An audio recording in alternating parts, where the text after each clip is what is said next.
That one absolutely lived up to the hype. Two really good teams going at it.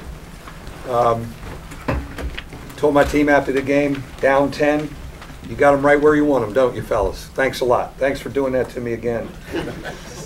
We make a habit of it, but can't say enough about our two seniors tonight, just really making us believe and, helping us win. And so, again, I'm proud of our group. I think we continue to get better. It's February, and we're still getting better. Still January. Yeah, well, it's, so. The shot that Steve hits in the corner, hadn't hit a shot all night, what allows him to kind of step in and say, this one's going down? I think his percentage when they're crunch time shots, big shots, it's well over 50%. He didn't get any clean looks. They kind of smothered him. And one of the things that bothered us was their ball pressure. We turned it over in the first half. They athletically switched stuff.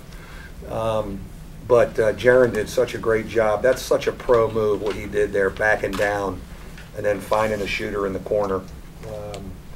But I think we have a lot of confidence in Steve rising up to take it. Said down 10. Pat came back in. It's an immediate 14-2 run. Is his presence big time necessary? Well, I kept yelling in the timeout, "Where's Pat?" And they said he's in the tunnel. He'll need 2 more minutes. I'm thinking, well, then I should call 2 more timeouts, until I can put him back in. But we did get him back in there. He took a heck of a spill. But what a warrior. I mean, again, Grant and Connaughton. I always felt in the offseason, after a tough year last year, with those two guys, we got a shot. Those two guys are rocks. They're really talented guys. They've won together a lot. We got a chance with those guys setting the tone. Why was Bonzi able to give such a spark in the first half? Bonzi's, been that guy for us. One thing about Bonzi, he is not afraid, man. He is unafraid. He loves the moment, playing it. I thought he defended the heck undersized with Okafor, but he bothered him with his length, and he was flying around and his quickness. He's able to stay with Okafor a bunch. We discovered something the week Zach was out in Bonzi Colson, and it is a key piece to our team right now. Could you talk about how meaningful it is to get victories against coach? It's funny. I don't really look at it like that. I mean, I've been a head coach 20 years, man. And again, I owe a lot to Mike. We talked a little bit before and congratulated him and told him I was honored that I was a part of, some of that run. But it's about our team now. And you've heard me say, Kurt, when our program can beat the programs like Duke and North Carolina, especially now that we're in this league, it's a great endorsement of who we are in the league and kind of becoming a factor again, like we were in the Big East. We had to do it in the Big East with Syracuse and Georgetown and UConn. And you had to get those guys to be taken seriously in the league. And certainly you've gotten Carolina and Duke already this year. I think these guys, they do belong in the ACC. Duke had a lot of trouble scoring the last 10 minutes of the game. What did you guys do defensively? It's funny. This group, they've been down. But the last 7-8 minutes of games, we've guarded the heck out of people. And we switch a lot of stuff. And we just kind of lock in there. I know we're thoroughly exhausted, but we kind of fight through it. And we really have defended to win, to come back. Yeah, we make big shots and Grant gets going. But it's locking in defensively when it's really on the line. I don't know why we have to do that when we're down 10. Maybe we can do it down 3 at Pittsburgh. I'll talk about that tomorrow. Mike, you've had other comebacks. What stands out most about this particular one? Well, it was a little similar to last year. Weren't we down 10 to them last year in the second half, I think? It was very similar, and Jackson hit the 3 in the corner in front of our bench. I think you're proud of how you guarded. We rebounded better defensively. We got cocky offensively. And we do that in crunch time. We get a real offensive swagger when Jaron starts driving that lane, and then Demetrius is a secondary driver, and we got guys spotting up. We rotated to the small lineup a couple times, and that helped us open the floor up even more, even though Zach and Bonzi gave us great stuff as our big guys tonight. Mike was in there sort of lamenting how much Bonzi was getting physical with Okafor. Was that just sort of go beat him up a little bit? I said, Bonds, I told Bonds this yesterday in practice. I said, Bonds, at Georgia Tech, you got 1 bloody nose. You may need to get 2 or 3 on Wednesday. Can I count on you? He goes, no problem, Coach. Seriously, no problem. So he knows he can be physical, but his length and his quickness, I think, he was always around him. And Okafor's a special talent, man. But our feeling was, if you start helping too much, he's a really good passer, and you can't let them scorch you from the arc. I felt if we were giving up twos, we would hopefully score enough to escape. Even though at times, when he's burying us and jump hooking at us over and over, you still want to give up twos, right, Mike? You still want to give up twos. I'm talking myself into it. We did go zone one possession in the second half, in the midst of the comeback. Cook missed a three. That change of gears kind of helped us a little bit. But, you just didn't want them knocking down 10 threes.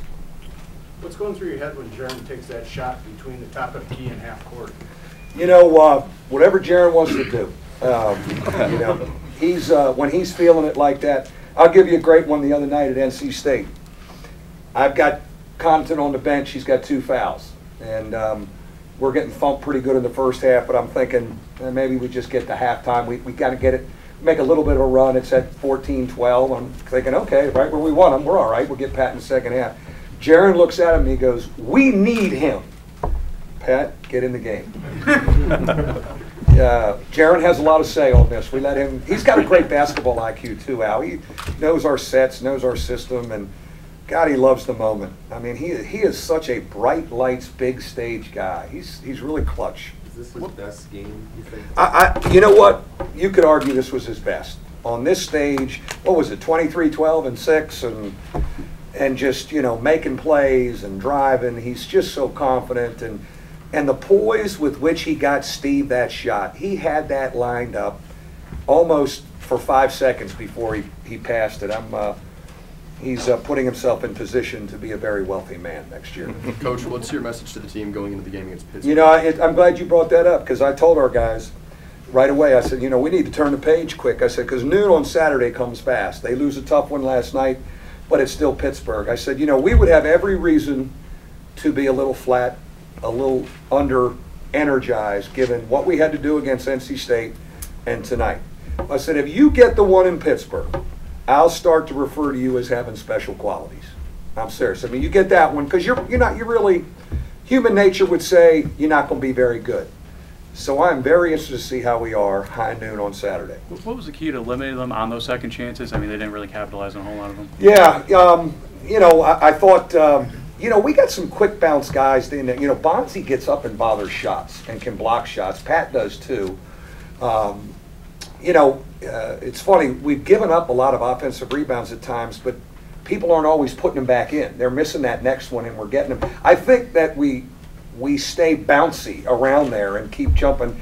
And my assistants go crazy when we don't get the first one or the second one, but as long as we're bouncing, sometimes we get the third one and we get out. I had to make a vow not to get uptight about giving up offensive rebounds because it's just going to happen.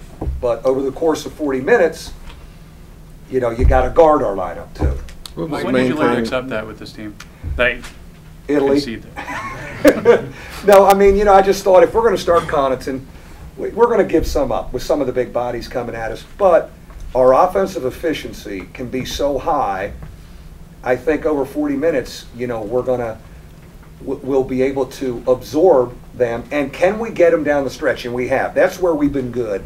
Our blockouts have been attention to detail in crunch time to keep it to one and done. Mike, those final 2 offensive possessions, do you have specific instructions for Jaron, or do you just say, go do your thing? We kind of get a flat ball screen for him when when his eyes are wide like that and the karma's good in the building and it's swirling and he's got that look. We get a flat ball screen for him and we let him read it and make plays. And usually in the second half, he gets really confident. Defenses get a little fatigued. They really take the ball screen away a lot of times in the first half. But eventually, they wear down a little bit, and he starts turning the corner and getting into the lane. He can finish. He can make plays. Puts a lot of pressure, but it's ball screen for Jaron, and get your hands ready, because he'll find you. Speaking of these experiences, these comebacks, especially Jaron's performance, help you guys in the long term, in the final answer? I think it puts you in a position where, we always feel we don't panic. We should never panic. when we're down now, because it's happened a bunch and we've come back, and you know, I think we'll be able to handle just about anything. It's a pretty mentally tough group. They're poised when they're down. They don't you know, they're not arguing in the huddle. They're not hanging their head. And I give Pat and Jaron a lot of credit on that. Like, you guys go down 10 in the second half to go on the 12-2 run. Did you ever think maybe we're not going to be able to come back at this one? You know, I've never thought that about this group. As a matter of fact, I've got the speech ready. I mean, I practiced it. I said, fellas, we're exactly where we've been. How many times? Down 10. I said, we need a couple stops now. You're not going to do it just on offense. And I said, well, I need 3 stops. If you get me, let's get 3 stops. We call that a kill. Let's see if we can get a kill. If we get a kill, this thing's going to get interesting again. And we did. Is that something you think you've been able to think in your head over with your past teams? Yeah, I mean, other teams have been able to come back, but I mean, this group, you know, almost relishes it. See, there is a little bit of a psychological advantage. That's why I don't want to overcoach. Hey, we need to be out in front. We need to have the lead. When you're down, you play with nothing to lose. You play loose. And a lot of times, and you know, when you play at home in a big game, human nature is you're a little tight. Duke was loose tonight, and they were flowing and playing, and we were uptight at times because the moment was big. Then you get down 10, nothing to be uptight about, because you're thinking, we may get blown out, let's just play. And so there is a little bit of an advantage psychologically sometimes, and maybe our guys purposely do that to themselves. I ain't going to mess with it. When you came in, you said that lived up to the hype, didn't it? And you know, so it was there, it was palpable. In the days leading up to the game, what kinds of conversations do you have with your team about that? Because, like you said, they got a little uptight as you know, earlier on. In the you know, we did a game. How do you try to manage? We did a game situation yesterday, and I talked about game situations we've done where, you know, tie score, down 1, up 3. The game situation we did yesterday, I put 20 minutes on the clock, and we had a center jump start of the game. And we played till about 14 minutes on the clock, and the white shirts were up like 11-4. And I was hoping psychologically, hey, and we were in a pretty good, we got off to a better start.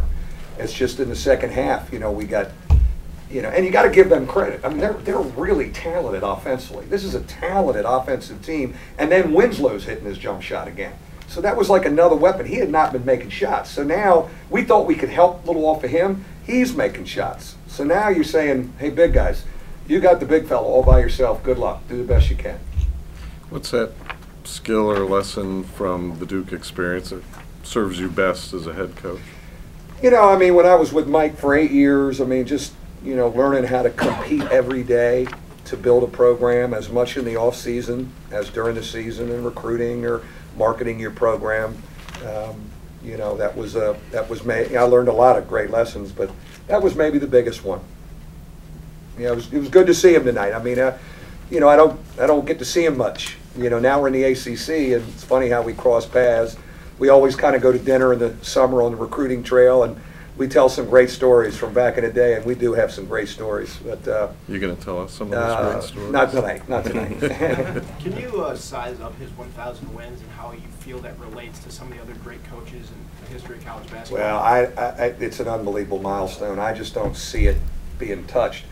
You know, to get that, whoever gets it, he's going to have to become a head coach when he's 22. You know, at a good job. You know, he's got to get the Duke job at 22. It's just untouchable. And I mean, you know, he's in a class by himself, and he's a great example, and he's a great ambassador for college basketball. Thank you.